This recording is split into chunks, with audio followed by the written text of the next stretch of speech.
just a hack. He's just an absolute hack. And he gets his ass kicked by his teammates every week. It's just, it's terrible. It's just terrible. Welcome back to the Believe in NFL Draft Prospects podcast. I'm Joe DeLeone, joined by Ryan Roberts. After a brief hiatus after my vacation, we are ready and geared up for the college football season. We also have two final position groups that we intend to get through for our 2022-2023 previews. If you haven't realized, folks, I am very rusty after taking a week and a half off. So bear with me. Ryan, how are you doing today? What was that face? I couldn't find the mute button. I'm sorry. I couldn't find.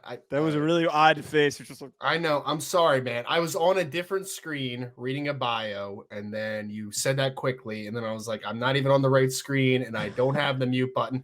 But I'm good, man. I'm good. How are you? How was Italy? How was the Italian way? I'm good, even though I had to work a little bit when I was on the trip. I will say that I do feel quite refreshed. A break that I definitely needed because I've worked nonstop for what was basically a year and a half. So to get set up like this for the college football season, to be ready to go with all the responsibilities that I have with work and to be able to provide all the commentary we're going to give, I definitely need it. How was your week away from me? It was good, man. It was good. I enjoyed it. It was fantastic. I'm just kidding. I'm just kidding. What was the best? What was the best food that you had out there? What was the best food? Dude, the pasta is amazing. The pizza's amazing. But the one thing that I keep coming back to, one of the days we were on a boat and we were like stopping at a couple different spots near the coastline. We stopped at this one little town and we were walking through looking for like a quick something to eat.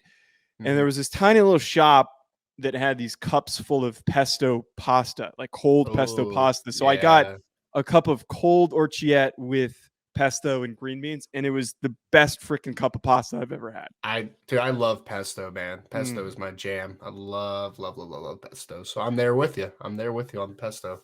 Yeah, I have an idea to start to open up a little shop like that. Could you imagine putting one of those outside of a bar for people to like at 2 a.m. to be buying cups of cold pasta? Oh, people would love that stuff, man. Yeah, that's a good idea. I mean, you have any gelato out there too? Big fan of gelato. Oh yeah, I had plenty of gelato. That's good. That's good. Too much, if anything. All right. Well, we don't need to recant too much, but let's get into today's quarterback pairing as we're starting with the defensive backs. We got Kelee. Wait, what did you say the pronunciation is? It's not Kelee Ringo. It's Kelee Ringo. I think it's Kelee Ringo. Yep.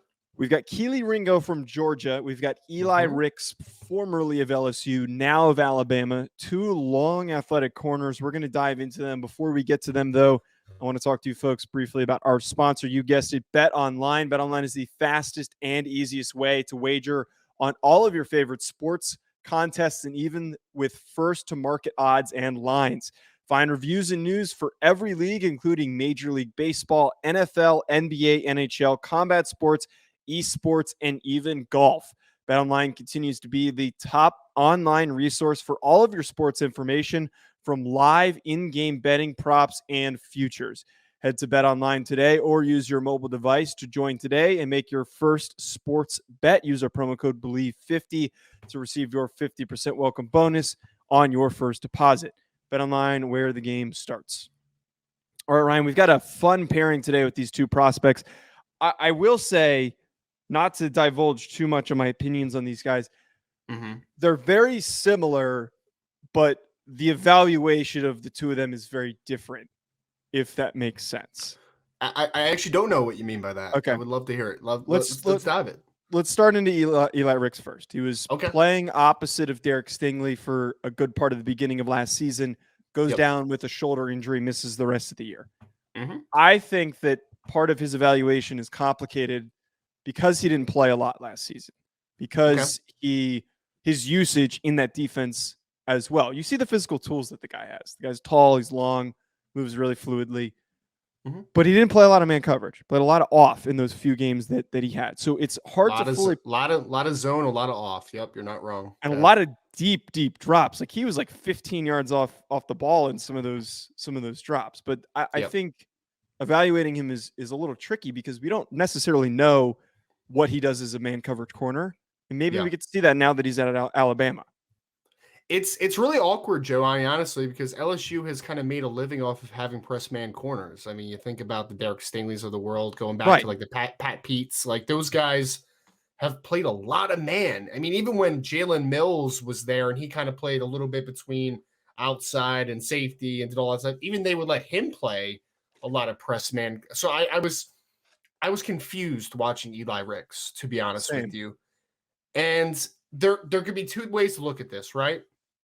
It could be a coaching flaw where they just didn't trust him to do something for whatever reason, or, and where I actually am leaning towards, I don't think Eli's a great athlete. Did you get great athlete on film? I don't know, man. I think he's tall, and that's the tall. issue that we get into with talking about these corners that are tall. Yeah. And I think he might be, I'm just guessing, like a hair longer than Kelee Ringo. I'm just guessing, just from looking at him on tape. He moves well for his size. Like, he can move well for his size. But Kelee Ringo, not to spoil anything, is the far superior athlete. Yes. Oh, no. Kelee Ringo, when we get into him. Kelee Ringo. You're fine, man. You're fine. When we get into him, we'll talk about his track background and, I mean, supposed 4.3 40 guy. You know who Eli reminds me of? And not quite the same because they're a little different stylistically, but I get some Trayvon Diggs vibes with him, which no, that's both a positive and a negative, right? Because is it though? Because he's now going to Alabama too, and it's just like we're gonna do this game all again. I think the best parts of Trayvon Diggs are there on tape with Eli Ricks. I see good ball skills, I see crazy length, and I see a very good spatial awareness, which I think is why they played him in a lot of zone coverage. But I do think that the reason that he hasn't been employed too much in man-to-man, at least from the film that I've watched, is because I don't think he's a great athlete in a straight line. Like, I think he's probably like a mid 4.5 type of athlete, like a 4.54, 4.55, which is fine if he's a cover 3 heavy type of corner, plays a lot of zone, plays some off man, does that type of stuff. So I think that he might be slightly vertically challenged, but that doesn't mean he's not a good player for the system. Like, Trayvon Diggs just had 11 interceptions, right? Like, he was a really successful player for the role that he played for the Dallas Cowboys. It's just, if I'm a heavy man scheme, I'm not going to love Trayvon Diggs. But for what Dan Quinn, the Dallas Cowboys, do, you really like Trayvon Diggs. So I think there's a scheme dependency to Eli Ricks. I think he could be good in that scheme, but I think I'm missing a high caliber of athlete. I think he's fine. I don't think he's special in any department, in my opinion. Yeah, I like that thought. And Trayvon Diggs didn't come to mind, but the more that you discuss this, the more that it comes to mind. And I think that's why there's such divisiveness when debating how good Trayvon Diggs is. And it fits exactly what you're saying. For the role that he plays in that defense that covets large, long corners to play cover 3, he does a really good job. And he had a lot of interceptions because he has really good awareness in spaces that he needs to be, make plays on the football. I watched him against UCLA, and he made a really nice play where he didn't have to launch himself to make a play or make a ridiculous catch, but he was in his drop. He was in good positioning. It was a tight window that was tried to be forced by Dorian Thompson-Robinson, and he is aware not every corner is going to make those plays because a lot of guys in college lack awareness at the corner position, and he was able to make a play on the football and get an interception. Like, that was really nice to see. But that's a really good point is I think that there definitely is a reason why he's not playing man coverage, because Derek Stingley was playing opposite of him for the beginning of the season. Right. And he's playing a lot of man coverage, and that's why he was drafted so highly. But when you get to Eli Ricks, maybe we get more of that and we get to be exposed to more of that now that he's at Alabama. But if Trayvon Diggs was doing the same stuff when he was at Alabama, I don't know for the fact, because I didn't do as much film study as you did on Trayvon Diggs coming out of Alabama. I would assume he wasn't doing as much man. Was that the case? Yeah, no, he was sitting back in zone and he was using his length. Like, that was a big thing. For me with Eli Ricks, I mean, you just mentioned playing across from Derek Stingley over the last couple of years. They're completely different players, right? It's like if you get Derek Stingley up in someone's face and let's say he has a bad jam and he gives up an easy release, he has the type of athleticism and recovery speed to make up for things. Right. I'm not sure Eli has that. I'm not sure he has great recovery speed. I think that he has very good zone awareness. I think he has really good eyes. I think he has good ball skills and he has length.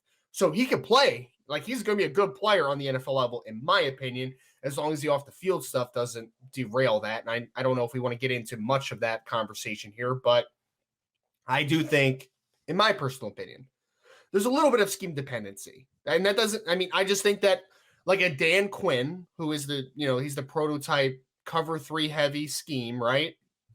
Dan Quinn's going to value Eli Ricks tremendously, in my opinion. Mm-hmm. But some teams that run almost exclusively man coverage, especially press man, He's useless. I don't want to say he's not useless, but he's going to get exposed, and he's Right. not going to play to his full potential. He's going to be way further down the board for those types of teams, to your point, right? Like, he's not going to be as useful. So I guess you can say useless, right? Like, it makes sense. So yeah, I think there's some scheme dependency. He's a good player for the system, but I don't see and especially at the top of a class, I'm going to look at a guy where I think can do a little bit of everything, right? Like, I'm always going to value the guy that can do more. I don't think Eli Ricks is going to be a plus player in every different variety of coverage, but I think in a specific coverage, he can be a very good player, if that makes sense. The one, not counter, but additional fold for that Trayvon Diggs comparison, I will say I do think that Eli Ricks is a better prospect coming out than Diggs is. I didn't like Diggs as a prospect. I remember you hated him. Yeah, I had like a 3rd round grade on him. Like, I wasn't a big Diggs fan. Like, I thought he was, for the scheme, he fell into a good spot, obviously, with Dallas, with Dan Quinn and everything. But I mean, the thing about Trayvon Diggs, and I don't want to unpack and just like throw shade at the kid, but he had 11 interceptions last year for the Cowboys, which is awesome. That's an incredible number. But also, he gave up like 1,000 yards in coverage, right? So like, he's the most volatile corner in the NFL right now, because it's like creates turnovers, but technically not a great player. Like, he's just not, if you really dig into it. He's an enigma. He's an enigma. Yeah. And he takes a lot of chances. I don't think Eli Ricks takes as many chances as Trayvon Diggs, which I think will help him. He's not going to give up as much, I think, as Trayvon, but he's also not going to have as many interceptions. I think he had like 4 as a freshman. And I mean, the kid can bait people at times, and I think the zone awareness really helps. But all that to say is, yes, I like Eli Ricks more than I liked Trayvon Diggs coming out of Alabama. I was not a big Trayvon fan. Again, right system, good fit, awesome. But there was a lot of scheme dependence for that. And if he fell into the wrong system, I was not going to be a fan of the fit at all. And I think on that note, considering where Diggs was selected, I think after you get out of the first round, cover 3 teams are going to be really horned up seeing that Eli Ricks is on the board. And I think somebody's going to trade up to go take him. Like, this is a top 50 pick. This is certainly going to be a top 50 pick. I think he's got the skills for it, and teams are going to be excited about seeing how tall and long he is. And all it takes is one cover 3 team being like, I want him. I'm trying to think outside of the Cowboys that would be, and it might end up just being a Cowboys pick to play opposite of Diggs. But That'd be fun. Inevitably, though, I think he is likely a top 50 pick. And I know I skipped over a little bit of the backstory, Joe. So he was we kind of jumped into it a little too quickly. That's on me. Yeah. No, you're fine. I mean, so he was a 5-star recruit. He's always been a highly coveted player. He was at Modern Day High School, actually, and then he finished up his career at IMG Academy. So he's seen the best of both worlds. His younger brother, Desmond Ricks, actually, Joe, I don't know if you know this, is the top, well, I think by one recruiting platform, he's the number 1 overall player in the 2024 class, also playing at IMG Academy. So we're going to be talking about another Ricks most likely in a couple years, but he was rated by ESPN as the number 29 overall prospect. He was a 5-star by 247 and Rivals. So this has always been a guy, and that's why he played immediately at LSU. He had a little bit of off-season stuff. I think there was some marijuana thing, right, that popped up in the offseason. I didn't really dive too much into it, but it's just something that's going to have to be evaluated a little bit. But certainly a talented player. I'm interested to see how he fits at Alabama because, I mean, there's no better cornerback coach in college football than Nick Saban, in my opinion, right? Like, he does a tremendous job on the back end with the corners and safeties. So interested to see him in a full year of development. And certainly there's a reason that he's been this highly touted for so long. All right, flipping on over to Kelee Ringo from Georgia. Mm-hmm. I'll let you get in the backstory, but I just have to point out, this dude is big as shit, man. He's listed at 6'2". He's probably 6'1" and 3/4, just off of the assumption that we always have with these measurements. But the guy's 210. I don't know He's a many big dude. corners that are 210, and he plays like it, and he's built like it. This isn't like a deceptive 210. That is a big freaking corner. That is massive. Like I can't even think of off the top of my head a 210-pound corner in the NFL. Corners are notoriously the biggest prima donnas on any NFL team next to wide receivers. And a lot of them, all they talk about is like, I want to be slim. I want to look good. I want to stay at like 190. That's usually the range that you get, 190, 195. To be 210 as a corner is ridiculous. We talk about big boys. This is the only big boy in the corner group. And I know that we dropped our ultimate team today, right? And I drafted Kelee Ringo as the top corner in that situation, in that experiment, because of what you just said, Joe. He is 6'2", 210 pounds, length. And if you go back to his high school data, 10'4", 300-meter runner, 21-18 in the 200. So this guy was a flyer in those events. He was a state champion in both events out of the state of Arizona. He went to Saguaro High School out there. He was actually originally, I believe, from Tacoma, Washington, just looking through the bio a little bit. This was consensus 5-star recruit across the board. Number 7 nationally by Rivals.com. He was number 4 overall by 247, I believe. Number 1 player in Arizona across the board. This guy's been a dude. And he also, Joe, listen to this one, man. This is awesome. So, of course, he was a defensive back, obviously. On the offensive side of the ball, his senior year, he ran for 712 yards and 13 touchdowns on 52 carries. Wow. Which means that's like, I mean, let's do the math real quick on that one. I'm going to stall for 1 second to do 712 divided by 52. That's is 35 yards a carry? No, that's 13.7 yards a carry. Oh, I'm an idiot. Yeah, 35. Wait, that'd be 15 at 20 carries. I'm sorry. That'd be 20 carries. It's 13.7 yards per carry as a senior on the offensive side of the football, which is 13 touchdowns, only 52 carries, man. Wow. That's a pretty good average of scoring per touch, right? So this kid is a dynamic athlete. Oh, and by the way, those track numbers I read to you, because he was an early enrollee, that was as a junior. So he ran 10.43 as a junior in high school. So this is a legit fast dude, great size. Everything there is from a physical perspective, man. Everything's there. And the background is very appealing. Now, I'll say this about his film, and I'd love to hear if you agree or disagree with this.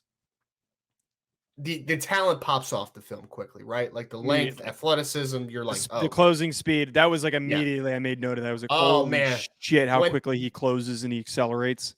When they play him in some press, but like he plays a lot of off too, and like just the click and close on him is just exceptional for his size. All those things are very apparent. I will say this though. He does depend on his athleticism a lot. I mean, so his press tech usually is pretty solid, but then there's just some points where like he'll give up an easy release and he'll just kind of lull a little bit because he's like, I have recovery speed to work against anybody. He books right? it and then he's there.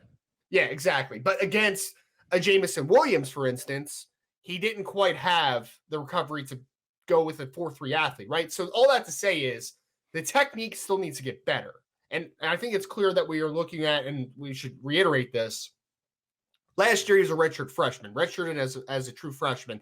That was his first year of true playing time at Georgia. I think he played like a couple games the year before and still had the redshirt. So this is a one-year starter who has incredible traits, playing at a great school under a great coaching staff that is developing defensive talent at an all-time level the last couple years. I mean, they just had how many guys go in the first round last year? Like Lewis Seen, the 2 defensive tackles, the linebacker, Quay Walker went in the first round. Like, it's just a embarrassment of riches that they've had. And that's coming off a year afterwards where they had Eric Stokes and Tyson Campbell and all those dudes coming out too, right? So Georgia is developing defensive players. There's no doubt.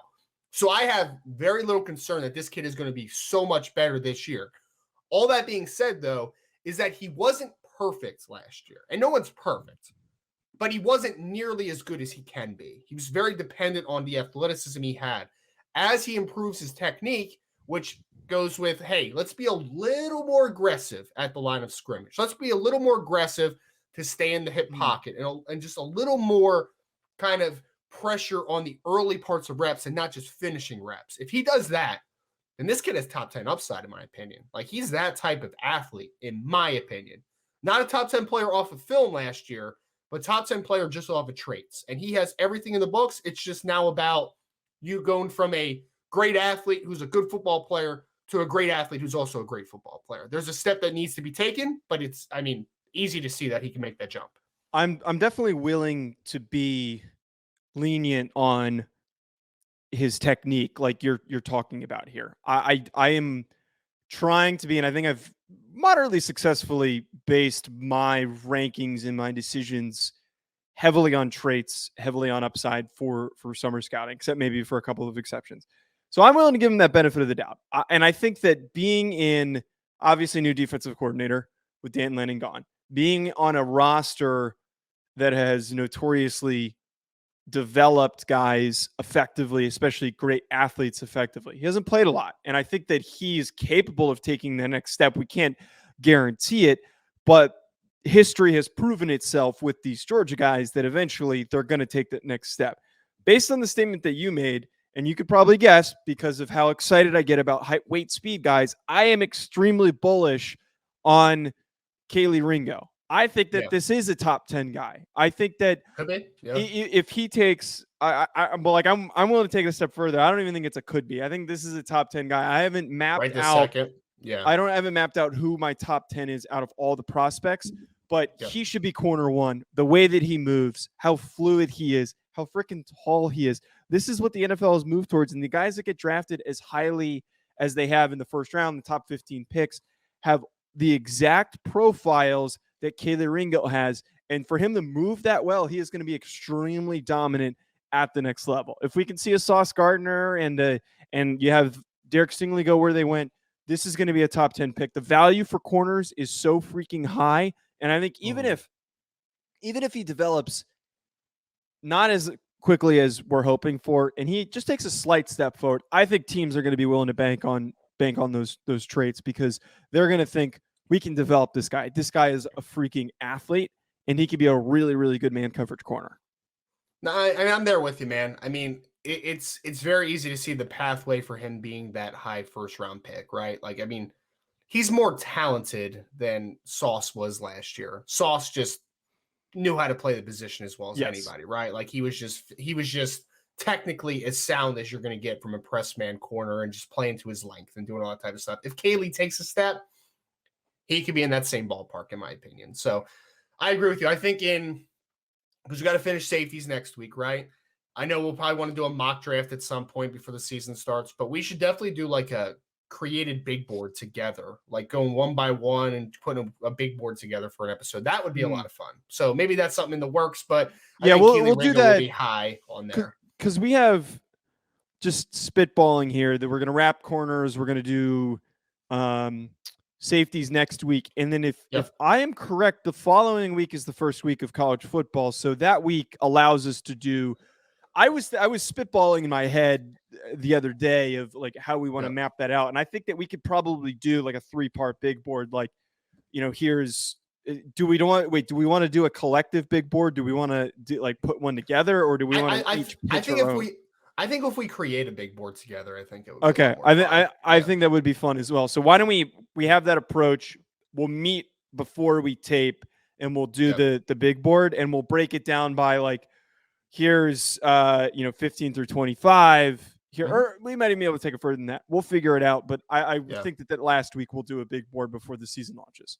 That sounds good. Before we talk about projections, Joe, yes. Actually, we just did talk about projections. Oh, did we talk about projections? Oh, yes. I'm calling about projections then. Yes. I have some fun news for you. Did you see Dane Brugler's defensive tackle board this morning? No. It's going to get you pumped, man.